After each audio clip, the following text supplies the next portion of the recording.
India versus England का तीसरा टी20 खत्म हो चुका है और इंग्लैंड ने ये टी20 जीत ली है। बट आई थिंक बड़ी अजीब चीज़ें हुई हैं इस मैच में। मतलब बैटिंग करते हुए इंग्लैंड कई दफ़ा ऐसी सिचुएशन में आया कि जहाँ पे वो 120-30 पे आउट हो सकते थे और उसके बाद भी आई थिंक काफ़ी अजीब सी चीज़ें हुई जब इंडिया बैटिंग करने आया। पहले देखते हैं कि आज स्कोर कार्ड बारे में आपको बताता हूँ, फिर उसके बाद बात करते हैं। इंडिया ने टॉस जीता और बॉलिंग का फैसला किया और इंग्लैंड की तरफ से फिल सॉल्ट और डकिट आए। डकिट ने आज 50 रन बना लिए थे और सॉल्ट फिर आज जल्दी आउट हो गया था। अब सॉल्ट का भी सॉल्ट हो गया, ब्रूक हो गया, ये बिल्कुल ही आउट ऑफ फॉर्म नजर आ रहे हैं जिस तरह ये खेल रहे हैं ना। बहुत ही आई थिंक हो सकता है थोड़ा सा अलार्मिंग, बट आई थिंक इन्होंने तो अपनी टीम भी अनाउंस कर दी हुई है। मतलब ये दोनों प्लेयर ऐसे हैं कि जो मतलब मैं ये तो नहीं कह सकता कि इनको टीम में नहीं होना चाहिए, बट आई थिंक ये चैंपियंस ट्रॉफी के पास पास ये जिस तरह से इनकी फॉर्म चली गई है और आई थिंक ये सॉल्ट जो है ना इसकी ये बड़ा महंगा बिका हुआ है आईपीएल में। सो आईपीएल में भी आई थिंक इस वक्त थोड़ा सा उनको हो रहा होगा, क्योंकि आई थिंक मैं देख रहा था कि काफ़ी ऐसी टीमें हैं क्योंकि उनकी तैयारी काफ़ी देर पहले शुरू हो जाती है ये आईपीएल की टीमों की। सो आई थिंक वहाँ पे भी थोड़ा सा हो रहा होगा उनको। खैर उसके बाद बटलर और डकिट की पार्टनरशिप लगी थी और बटलर ने 24 रन बनाए। पिछले 2 मैचों में भी उसने रन किए थे, डकिट ने 50 किया। लेकिन कोई इतनी स्टेबल बैटिंग की नहीं इंग्लैंड ने कि आप कहें कि बिल्कुल ही सीधे तरीके से वो 171 रन बना गए। ये इनके 8 आउट बड़ी जल्दी हो गए हुए थे, आखिरी 2 विकेटों पे इनके रन हुए हैं और लियम लिविंगस्टन ने 43 रन बनाए एंड में आके 24 बॉलों पे 5 छक्के उसने लगाए, एक चौका लगाया, जिसकी बदौलत ये थोड़ा सा आगे पहुंचे। उसके बाद फिर आदिल रशीद और मार्क वुड ने 10-10 रन बनाए।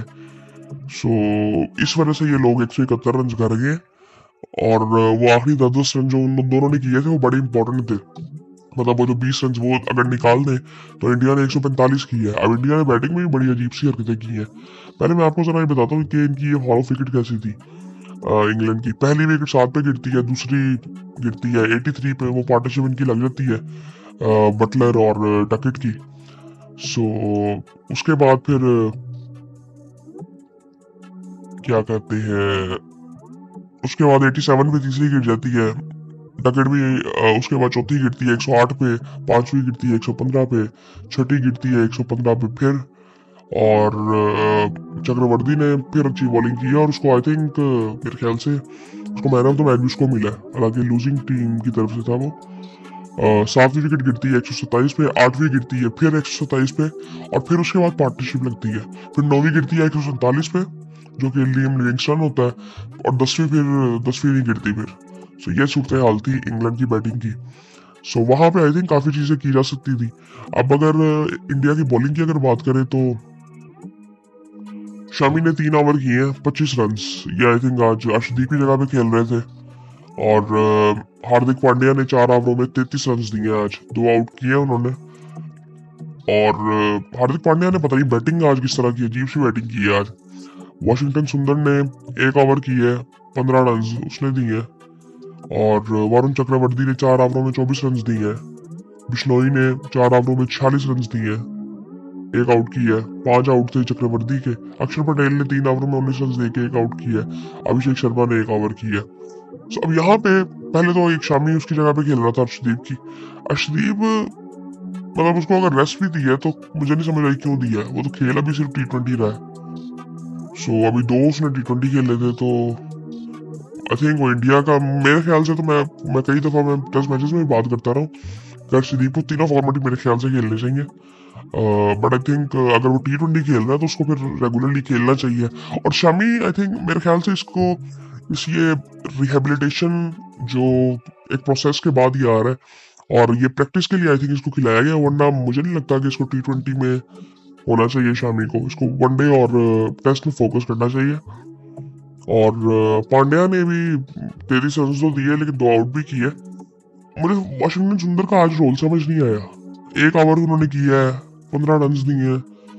बैटिंग में भी वो आई थिंक उनका एक बैट्समैन है ध्रुव जुरेल जो कि कीपर है। अच्छा जब वो बैटिंग करके गया ना तो 8वें नंबर पे एक वो आया, मुझे मेरा अंदाजा था कि शायद वो ना मेरे जहन में नहीं था, लेकिन उसका नाम मेरे जहन में था। यार ये तो बैट्समैन है, तो ये इतनी देर से क्यों आ रहा है? फिर मैंने जाके देखा कि यार ये बैट्समैन है कि बॉलर है। अब इसने बॉलिंग भी नहीं की थी। फिर मैंने जाके देखे इसके रिकॉर्ड्स, तो ये इसकी बैट्समैन था। ये तो ये 8वें नंबर पे क्यों आ रहा है, मुझे समझ नहीं आई। यार इंडिया जब बैटिंग करने आई तो संजू सैमसन आज भी जल्दी आउट हो गया, अभिषेक शर्मा ने 24 रन बनाए। सूर्य कुमार यादव ये भी थोड़ा सा अलार्मिंग लग रहा है यार, कि जिस तरह इनकी भी फॉर्म उस तरह से नहीं है। तिलक वर्मा जल्दी आउट हो गए थे, अच्छी बॉल की थी राशिद ने, बड़ी जबरदस्त बॉल की थी उन्होंने। और उसके बाद फिर हार्दिक पांड्या आते हैं, 40 रन वो करते हैं तो है 35 बॉलों में, 2 छक्के 1 चौका भी लगाते हैं, बट वो 35 बॉलों में 40 है। और एंड में तो आई थिंक उन्होंने बड़ी अजीब सी हरकतें की हैं कि जुरेल सामने खड़ा हुआ तो उसको सिंगल नहीं करवाई। तो वो आई थिंक, और पता नहीं वो रन चेस तो नहीं हो रहे थे, वो आई थिंक काफी रन पड़े हुए थे। उसके बाद अच्छा हार्दिक पांड्या के बाद सुंदर आता है, वॉशिंगटन सुंदर 6 रन बनाता है। फिर अक्षर पटेल आता है, फिर ध्रुव जुरेल आता है। अब फिर वो खेल क्यों रहा है, मुझे तो समझ नहीं आई कि अगर वो जिस नंबर पे उसने खेलना है उस नंबर पे वो बैटिंग नहीं कर सकता तो फिर वो खेल क्यों रहा है, मुझे नहीं समझ आई।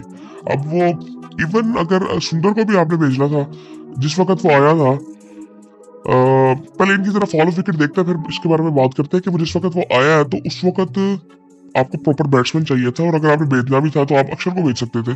मेरे ख्याल से सुंदर से बेहतर अक्षर था।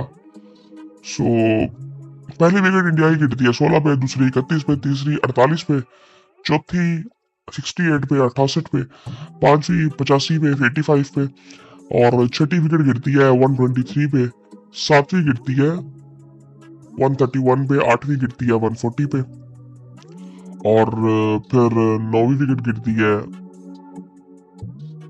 क्या कहते हैं 140 पे। ये सूरत हाल थी। अब इसमें अगर देखें ना यहाँ पे तिलक वर्मा 85 में आउट होता है, वॉशिंगटन सुंदर। अब वॉशिंगटन सुंदर आउट होता है 123 पे। अब उसने 15 बॉलें भी खेल ली, तो ये भी थोड़ी सी चीज देखने वाली थी ना। 15 बॉलें खेल के उसने 6 रन बनाए हैं, और उसके सामने आई थिंक हार्दिक पांड्या था उसके साथ, तो वो रन करता गया। फिर वो जब आउट हुआ फिर अक्षर पटेल आया एक, फिर वो भी आउट हो गया जल्दी। फिर हार्दिक पांड्या 140 पे आउट हुआ, तो जुरेल खरा ही हुआ था मेरे ख्याल से फिर। आई थिंक नहीं, जुरेल भी आउट हो गया था। जुरेल कब आउट हुआ था, 140 पे आई थिंक वो आउट हुआ था। आखिरी विकेट में बिश्नोई और चक्रवर्ती थे। ये कुछ समझ आई नहीं यहाँ पे कि ये इंडिया ने किया क्या है। कप्तानी भी बड़ी अजीब सी हो रही थी, समझ नहीं आ रही थी कि क्या हो रहा है। और इंग्लैंड की अगर बॉलिंग की बात करें तो 4 ओवरों में 33 रन दिए। आर्चर ने 2 आउट किए, मार्कवुड ने 3 ओवर में 29 रन दिए, 1 आउट किया। ब्राइडन कार्ड्स 4 ओवर में 28 रन देकर 2 आउट किए। लियम लिविंगस्टन ने 1 ओवर में 11 रन दिए। आदिल रशीद ने 4 ओवर में 15 रन दिए। जिमी ओवरटन ने 3 आउट किए हैं 24 रन देके 4 ओवरों में। ओवरऑल अगर देखें तो आई थिंक मुझे तो उम्मीद इस चीज की थी कि ये जनरली ना ये इंग्लैंड करता भी होता है कि अगर ये जब बाहर खेलने जाते हैं तो पहले 1-2 मैच की सेटल होने में लगा देते हैं, उसके बाद जब सेटल होते हैं ना तो फिर ये कम बैक करते हैं। अब ये इन्होंने तीसरे मैच में बड़ा जबरदस्त कम बैक किया। और आई थिंक इंडिया ने जब इंग्लैंड बैटिंग कर रहा था उस वक्त ही गलतियां की हैं काफी, कि 145 171 करवा दिया उनसे पहले। आखिरी 2 विकेटों पे इतने रन हो गए, आई थिंक तकरीबन 50 रन तो हो गए। आई थिंक ये थोड़ा सा देखना पड़ेगा इंडिया को, स्पेशली कप्तानी मुझे थोड़ी सी अजीब सी लग रही है स्काई की। और बाकी आई थिंक बैटिंग में आके पांड्या ने मुझे समझ नहीं आई, और सुंदर ने समझ नहीं आई क्या किया इन दोनों ने।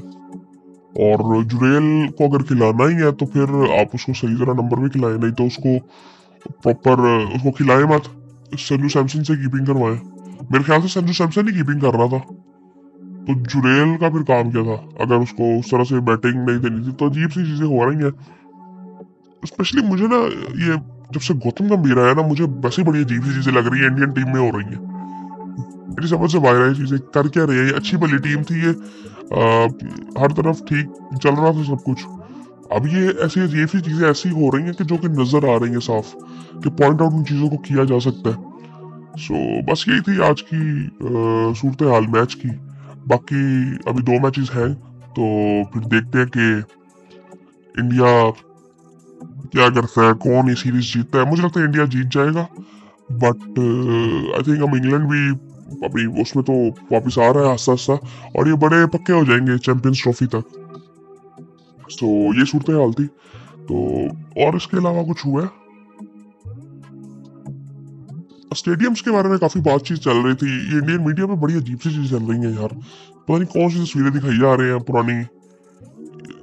जो स्टेडियम्स है ना, मैं आपको अगर थोड़ा सा बता दूं कि स्टेडियम जो है ना, वो स्पेशली कजाफी की अगर बात करें तो वो अपनी कंप्लीशन पे है, और उसका जितना काम है वो 2-3 दिन की बात है मैक्सिमम। मैं आपको ना एक चीज बताता हूँ, ये जो डेडलाइंस होती है ना, ये 25-30 की जो भी डेडलाइन चल रही थी, जब पीसीबी ने अनाउंस कर दिया ना कि यार इधर ट्राई सीरीज के मैचेस होने हैं, बस वहां पे ना फिर एक समझदार बंदा ना मुंह बंद कर लेता है कि यार बस अब उसका वेट करेंगे। कराची में भी मैच होना है आई थिंक, और लाहौर में भी मैच होने हैं, और पिंडी में पता नहीं है कि नहीं है। सो तब तक का हमें वेट करना चाहिए था। फिर कराची वाला भी अभी जो काम है वो भी 7-8 तक कंप्लीट हो जाएगा। कोई ऐसा मसला नहीं है यार, वो मैचेस जब अनाउंस हो गए हैं तो जब उससे पहले काम हो जाएगा तो खत्म बात। ये लाहौर वाला तो वो आई थिंक वो हो जाना खत्म, वो सारे खत्म हो जाएंगे यार। ये सारी बातें फजूल है, और बस वो आई थिंक ये मीडिया चलाने का तरीका एक ये है कि जी बस आपका ताल्लुक कहाँ से है तो उसके मुताबिक आप अपनी साइड की स्टोरी सुनाते हो। सही गलत अब देखा नहीं जाता मोस्टली मीडिया पे, स्पेशली अगर इस रीजन की बात की जाए, पाकिस्तान इंडिया की। सो ये बहुत ही अजीब सी बातें हैं। तो अच्छा, मैं आज वो उनको देख रहा था, आकाश चोपड़ा को। यार मेरी ना, यकीन करो मेरी समझ से बाहर है, मुझे ये बंदा ना बड़ा समझदार लगता है, और इस तरह की जब बातें होती है ना तो मुझे फिर बड़ी अजीब सी चीजें लगती हैं। इनकी बात अगर मैं करूँ तो समझदार बंदा वैसे कोई बात नहीं करेगा। स्पेशली मैं अगर बात करूँ ना हर्षा भोगले की, मुझे वो बड़े पसंद है जब उनका एनालिसिस वो करते हैं। एक तो वो ना वो उनके अंदर से नजर ही नहीं आता किसी के बारे में भी जनरली।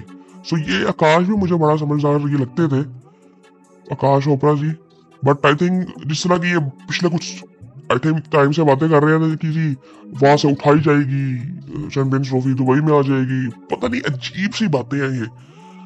न्यूज मीडिया करे ना तो वो उनका वो समझ आता है कि वो कंट्रोल्ड है, बट ये आकाश चोपड़ा मुझे समझ से बाहर है मेरी। और ये भी इस वजह से मैं बात कर रहा हूँ कि ये मेरे सामने आ रहे हैं। न्यूज मीडिया इतना मैं देखता नहीं, मैं बिल्कुल ही नहीं देख रहा होता, ये बस वायरल हो जाते हैं जब भी ऐसी कोई न्यूज आ जाती है। ये वायरल होने के तरीके हैं, फिर पाकिस्तानी मीडिया इनके बारे में बात कर रहा होता है, और फिर जिनको एक दो को मैं सुनता हूँ, फिर वो जब इनके बारे में बात करते हैं फिर पता चलता है इनके बारे में। वरना मैं ये जो जिनमें थोड़ा सा हेट नजर आता है ना, मैं वो देखता ही नहीं हूँ, न्यूज पाकिस्तानी हो या इंडिया का हो। सो आई थिंक मुझे ये बड़ा डिसअपॉइंटेड लगा आज आकाश चोपड़ा की तरफ से। आज नहीं है, पिछले 2-3 वीडियो इन्होंने पहले ही बनाई है कि जी ऐसे ऐसे ऐसे कुछ नहीं है भाई। आप ओवर, अगर आपने देखना भी है ना तो आप पीसीबी की जो प्रेस रिलीज आती है आप उसको देख लें, आप पीसीबी के चैनल को फॉलो कर लें, सबसे बेहतर तो वही आपको बताएंगे। और उसके अलावा भी एक दो चैनल ऐसे हैं, ये जर्नलिस्ट हैं जो कि डेली बेसिस पे ना अब वो कंपैरिजन आपको दिखा रहे होते हैं कि आज क्या हुआ आज क्या हुआ। सो वहां पे आप देख लें। सो आई थिंक ये बड़ा डिसअपॉइंटेड था मेरे लिए, स्पेशली क्योंकि आकाश चोपड़ा ने ये किया। मुझे ये बड़ा डिसेंट लगता था बंदा, डिसेंट तो है बट आई थिंक ये ऐसी चीजें करनी नहीं चाहिए। सो बाकी आई थिंक फिर आपसे बात होती है।